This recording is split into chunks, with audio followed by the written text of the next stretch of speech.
Hello, everyone, and welcome to our virtual student and healthcare provider orientation.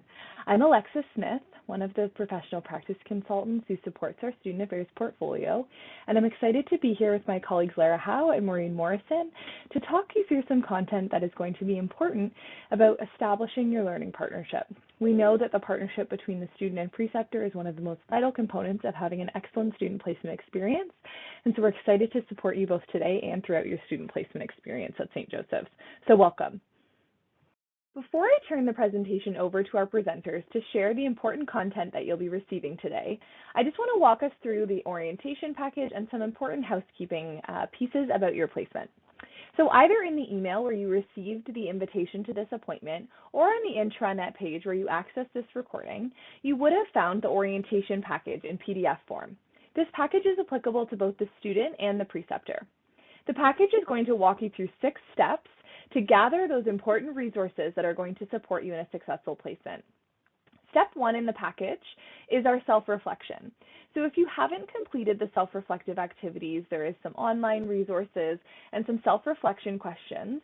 If you haven't completed those in advance of listening to today's session, please make sure that you go back and complete those activities as soon as possible. They're going to give you some important insights about what you bring to your placement and what you expect of others to bring to your placement experience as well. Next, you're going to attend your guided session. This is the information that's found on page 2 if you're following along in your booklet.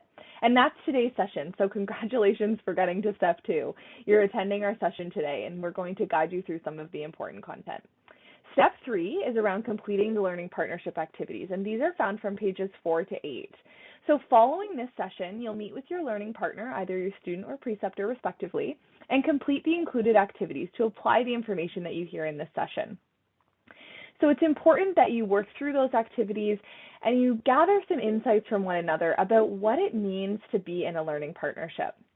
So you're going to complete those activities. You can choose to write down your answers or use the questions in the worksheets as prompts for your conversation, and make sure that you keep those activities on deck so you can revisit them at a later time. Step 4, you're going to review the important resources. There are some policies and other important content which you'll find on page 9 of the package that is going to be important in preparing you for the placement. Step 5, we're going to ask you to complete an evaluation. So there is a link in the PDF package to a SurveyMonkey that's found on page 10. And it's just an evaluation of how this orientation experience was for you. And that's going to help us learn as we continue to grow and change this orientation in future semesters. And step 6, of course, is to have a successful placement. So we hope that moving through steps 1 to 5 will help get you to step 6 and have a successful, safe placement experience at St. Joseph's.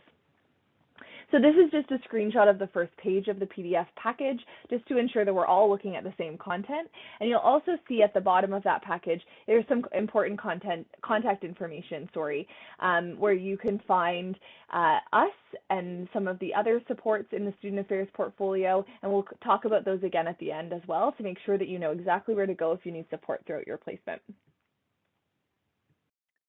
So just a few important reminders before we jump into the content. Please ensure that you have reviewed the pandemic memo package. You would have received this via email prior to your placement.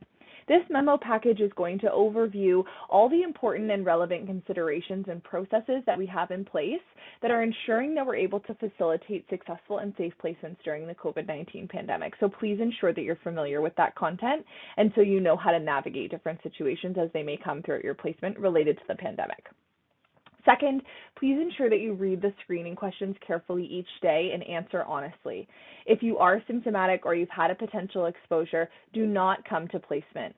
Please connect with ourselves, with your preceptor, with the leader in your area to get connected with occupational health to review that scenario, ensure you get testing, appropriate contact tracing, that sort of piece, and then also any appropriate occupational health processes through your academic site. Thirdly, please ensure you are wearing appropriate PPE at all times and following all physical distancing requirements.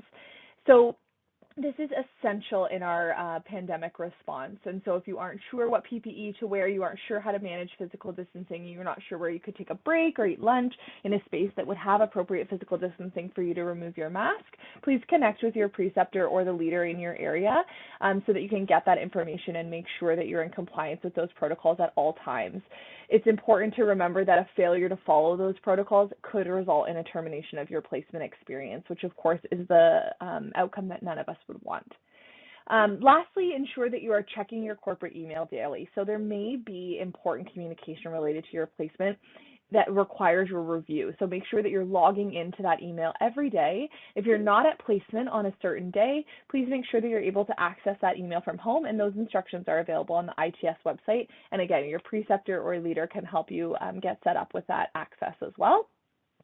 And again, an important reminder to return all your security items following your placement. So that includes your badge, any access cards, a panic alarm. If you're in a setting that requires a panic alarm, please ensure that you're returning all those items following your placement.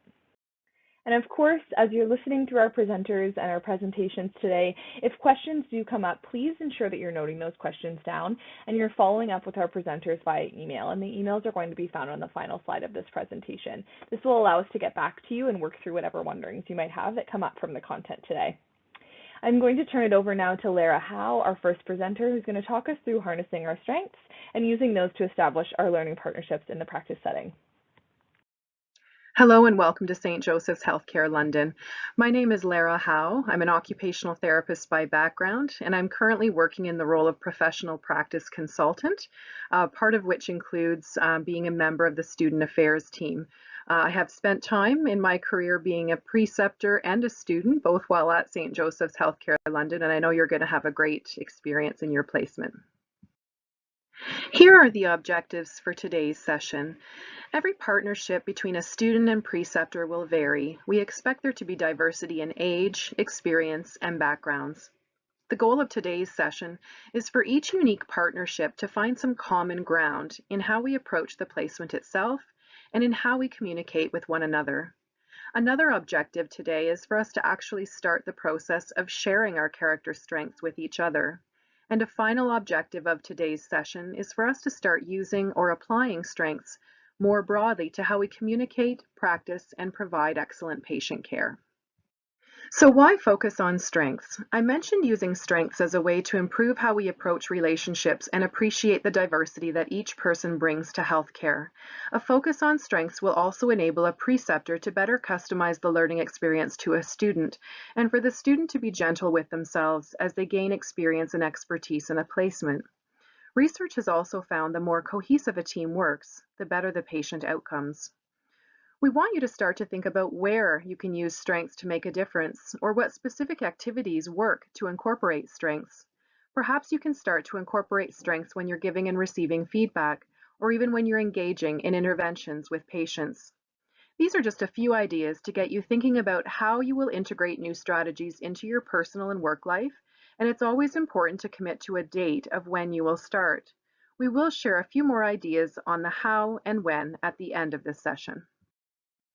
Here are the 24 VIA character strengths, and VIA stands for Values in Action. If you haven't had a chance to complete the VIA survey, which ranks your strengths, we encourage you to take time to complete the survey during the asynchronous part of today's session. The survey is located on page 2 of your workshop package.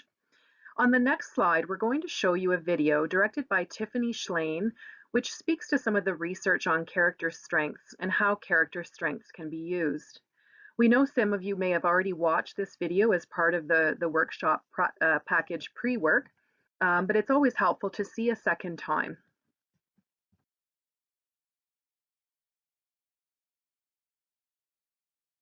I will speak to this graph in just a moment, but wanted to share a bit more on the research on character strengths. Generally, our strengths stay the same, so that's another reason to be self-aware of our strengths and the strengths of others. I admit that when I first completed the VIA survey, that I went straight to the bottom 5 to see which character strengths I needed to work on, but I quickly learned it wasn't about that.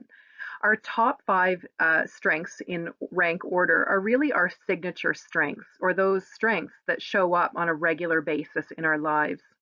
Other strengths, however, are phasic in nature, or ones that show up only when they're warranted. For example, if courage is near the bottom of your character strengths, it still may be a character strength that shows up in the time of a sudden emergency. So this chart speaks to how we might start to utilize our strengths depending on the situation at hand. Let's take a look at how I felt as a student. Definitely low on skill and high on challenge. And this is really the red zone on the chart. Thinking back, without the knowledge of character strengths at that time, I'm guessing I was likely hard on myself during this phase. If I had used my strengths strategically back then, I might have been more forgiving of myself, a bit more kind to myself, or simply leveraged my perspective on these feelings being part of the process of becoming a professional. For those high on skill and low on challenge, and this represents the green zone of the chart, having some humility or focusing on a love of learning will provide for better outcomes in relationships. And then we have the purple zone of the chart, and this is really the flow channel, or when character strengths are eliciting a good balance between feeling challenged and feeling skilled. It's also important to note that character strengths can be overused or underutilized. This can lead to outcomes that we may not want. For example, curiosity, if overused, can sometimes be perceived as nosiness. Or if we underutilize kindness, others may question our compassion. This is yet another reason why it's so important to take time to reflect on our character strengths. What is interesting is that there seems to be a pattern in the strengths that healthcare professionals exhibit. And these are kindness, teamwork, spirituality, gratitude, modesty, and love. I'm sure none of these come as a surprise to you. And here are the 5 character strengths that coincide with long-term well-being: zest, curiosity, gratitude, hope, and love. We wanted to leave you with some specific strategies to begin using strengths in your day-to-day lives. Take some time to write down a strength that you will use tomorrow. Take some time to dig further into the research on character strengths. Maybe consider talking to someone this week about this material, or point out a strength that a family member may have when you see them doing something helpful or kind. Share your top 5 strengths with someone who knows you well to see if those character strengths resonate with them as well. Teach one of the concepts you learned today with someone else. Think of examples of things that you do to create flow and write them down. Text yourself a follow-up of something that you learned today that you'd like to try tomorrow. You can also post something on social media to help the world understand a bit more about character strengths.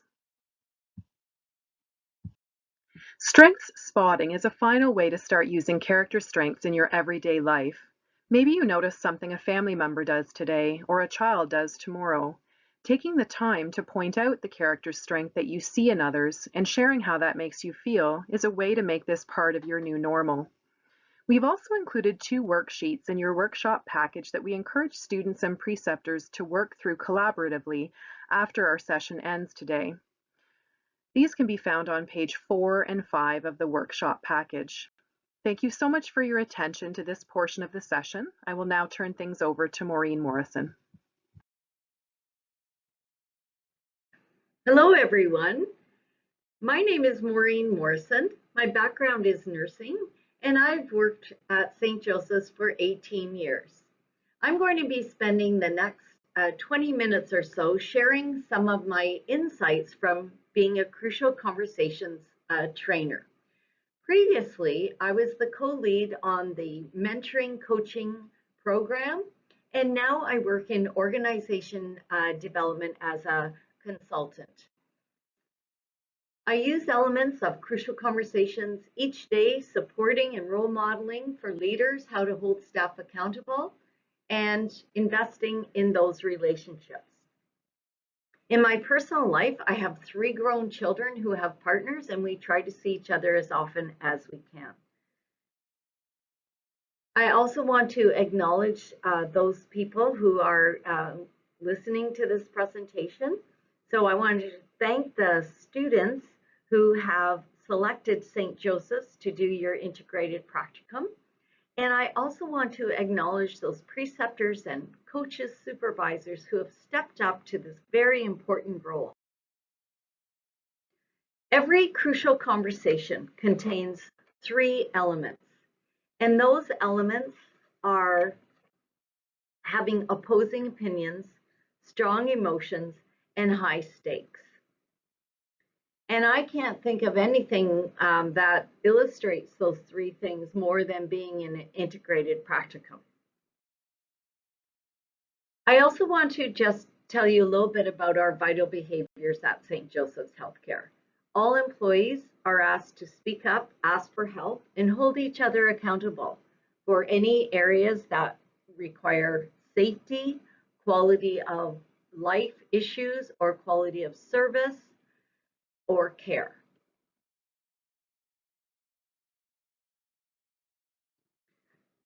Dialogue is a component of the Crucial Conversations training. So it's always saying every conversation involves two people. We're basing a lot of this information on our Crucial Conversations book by Joseph Grenny. I also want to remind you that you can be using the handout that you received in your package to follow along. One of the important skills that I want to refer to is starting with heart. In this learning relationship, I want to know what you want for yourself and what do you want for your learning partner.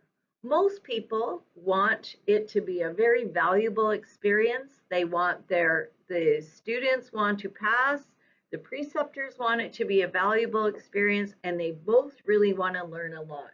So that's why we want to give and receive feedback. And that's one of the things that preceptors and students identify as a very difficult thing, one of the most difficult things. So one of the exercises you will do after this presentation is to talk with your preceptor and student, what do you want out of this relationship? And then to that end, you're going to contract how you will give and receive feedback. So how often will you do this?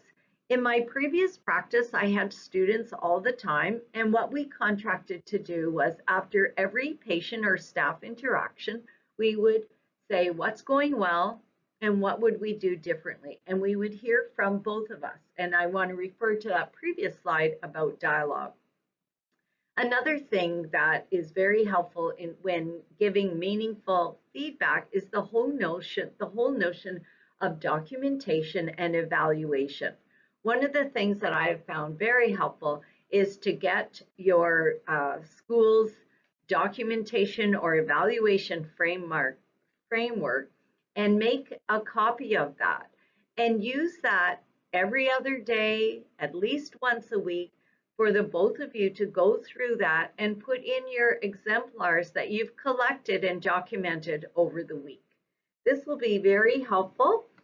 And also what I found from a logistics framework is if you could book into your schedules the timelines for all of the formal evaluation touch points, and make sure you give yourself another couple of days ahead of that for you to complete those documents. The next things that we are going to look at is getting unstuck. We want to look at the results that you are maybe not getting, or perhaps you've been experiencing Groundhog Day. What I mean by that is sometimes the same things are happening over and over again. It becomes a pattern. One of the things that I learned about giving feedback from Crucial Conversations is the notion of CPR. And CPR means content or one-time problem, pattern, something that starts to repeat. It's happened the last 3 out of 4 times you've worked together, or the last 3 out of 4 agreements. And then the final thing that sometimes gets affected that you have to talk about is your relationship. I know that your faculty advisors are there to support you, and I know that professional practice is here to support you to have a successful relationship.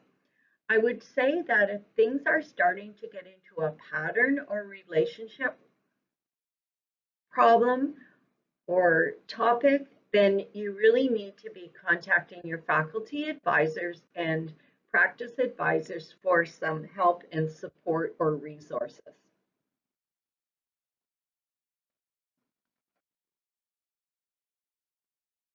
The next area we're going to be talking about is master my stories. This is an element that happens to some people when conversations or situations start to become crucial. One of the things we start to do is to justify our emotions. And we might start to think of the other person as a villain, or we might think of ourselves as a victim, or we might even think of ourselves as helpless. So one of the suggestions for this is to really start separating out facts from stories. Sometimes we get caught up in our own stories instead of relying really on the facts. The authors, as I mentioned, describe different clever stories: victim, villain, and helpless. And what you can start to do is ask questions to get you out of these stories. So, for example, one question to get out of the helplessness is, what could I do right now to go towards what I really want? And it might be contacting an advisor or a practice advisor. State My Path is very similar to probably something you're already doing and learned about, is an I message or an I statement. So up till now, we've been talking about getting ourselves ready to have a conversation or just working on ourselves all the time. We can change ourselves. We can't always change others. State My Path is an acronym for when you are in the conversation, you want to just share your facts. And then you want to talk about what is the effect on you or the team or the patient or clients. And then a key thing that I learned from Crucial Conversations is then to ask, what does this mean for you? Or what do you think about what I've just said? So that is an element that we always want to lead with our facts. Then we want to talk about the effect on us, and then we want to go back to them. We want to do this tentatively, and we want to do this to encourage testing. Learning to look, we always want to learn to look when conversations become crucial. So you could be in a regular conversation, but then it changes slightly. So you always want to have your antenna up. And it might be that you start to have differing opinions. Maybe there's high emotions, there's very high stakes. And to this end, we really want to be observing this all of the time. Our style under stress, you were asked to do this as pre-work. I think this is really important. And if you haven't done it, please do it afterwards. And a key about building the relationship is to share with each other on what your style under stress is. Or do you tend to go more towards silence, as the authors call it, or do you go towards violence? So are you someone who might feel or sound more aggressive when you're trying to get your opinion across? Or do you go towards silent and tend to be more quiet or not feel confident to share your opinion? So it's very important that we learn what each other's style is, because now I can say to a colleague, I can see you're really stressed right now, or I've noticed you've gone really quiet, or can we just stop for a minute, because I think what's happening is I hear you raising your voice. So I'm thinking you're very, or we might have moved into some sensitive topics here.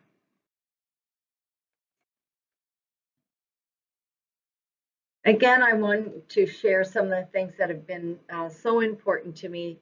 Making it safe is another skill or concept that the authors talk about. So making it safe, always work so hard to make sure the other person feels safe to hear your message.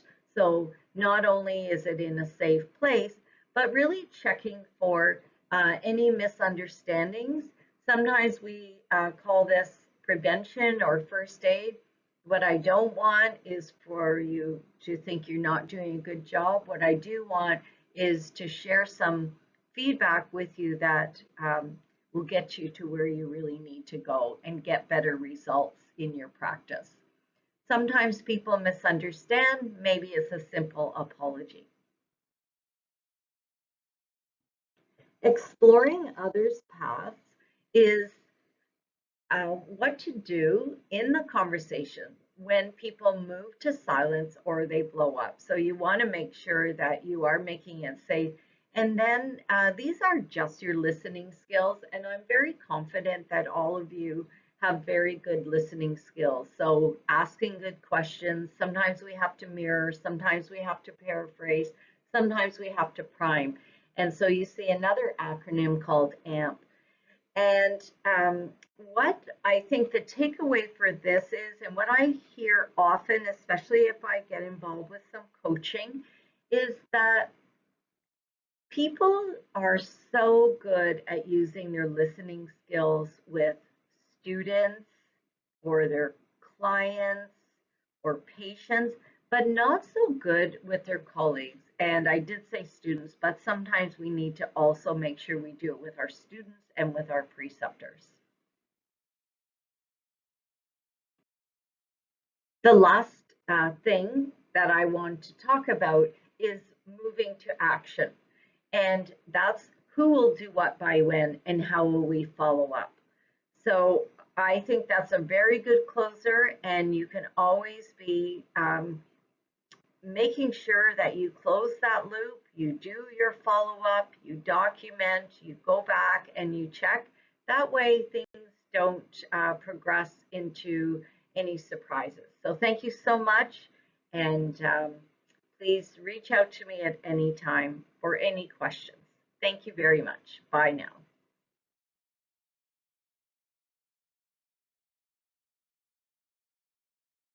Thank you, Maureen. So just looking to what's next following our presentations today. As I mentioned at the beginning of the presentation, you're going to complete a number of learning activities with your learning partners. There's 3 activities embedded in our package, and so if you open that package up again, you'll find our Using Character Strengths activity on page 4, our Clarifying Expectations and Using Your Strengths activity on page 5, and your Crucial Conversations to Build Your Relationship and Enhance Results on pages 6 to 8. As you work through those activities, as I mentioned previously, you can choose to note your responses down, or you can choose to use those activities more as prompts for conversation. Please make sure if you have questions during those activities that you connect with us so we can help support you through those. Note these activities and maybe keep these papers aside so that you can return to these conversations and skills throughout your placement. This will help to support you in your partnership and make for a great learning experience. We also ask you to complete that evaluation. That's on page 10 of the participant booklet. It is a link to a SurveyMonkey. We really appreciate your feedback. This is our first attempt at translating this content into a virtual experience, and so we really would appreciate any feedback that you might have about this experience and how it was for you, so we can learn and grow and make this experience better for our students and preceptors of the future. And lastly, of course, we're wishing you a wonderful placement experience, and please know that we are here to support you. And so if you'd like to contact either Lara or myself in the Professional Practice Student Affairs Office, our contact information is there. If you have logistical questions about access, security, a login, please connect with Randa Venasoon, our Student Affairs Administrator, and her email is on this slide as well. And lastly, if you have questions about our Crucial Conversations content or any other learning content throughout your placement, please connect with Maureen Morrison, our final presenter today, in our ODLS office, and her email is here as well, and she can support you through any of those questions.